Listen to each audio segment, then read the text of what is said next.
I was stunned. I mean, to get a gold was fantastic. I mean, we put an awful lot of work into that stand. I mean, things have been very cold outside, and it has taken a lot to actually get everything in flower, which we did.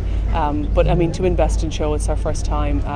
It was slightly overwhelming. I think a few tears were shed, but I mean, it means that much. I mean, like, we've a great team of people who work at home, and that's for everybody. I mean, that's a reflection on how hard we all work. So yeah, no, it's been really good.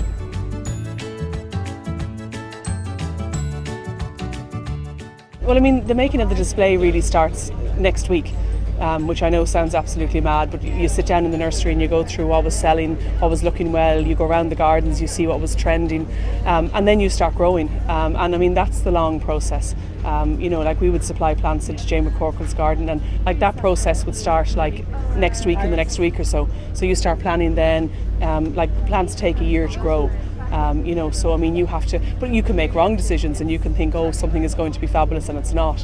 And that's just the way it is with the nurseries, and you do take chances. But I mean, if you have a good eye and you can, good with colours and combinations, that's the kind of way we do it.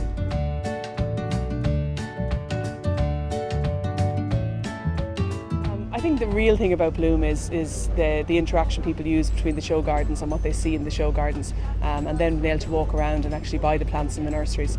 And I think that's actually, the secret of a really good show.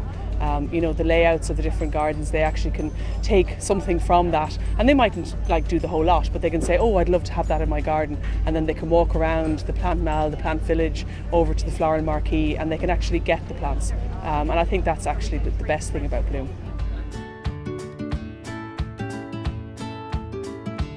First-time gardeners, people are so excited and they get their first garden and whatever, and I always say to people, don't try and do it all at once. Just take a small little area, do it well, do something that you'd like to do, know what your soil type is. There's no point in people saying, oh, I'd love to grow salvias. Salvias are wonderful, but you need quite dry soil for them. There's no point if you have a wet, heavy clay soil. So it's things like that, and I think you need to go to your garden centres or go to the nurseries and actually talk to the horticulturists.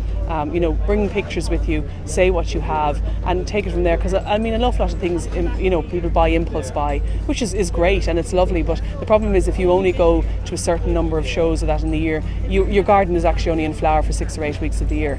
You need to actually plan your garden. So I think that's the most important thing for first time people.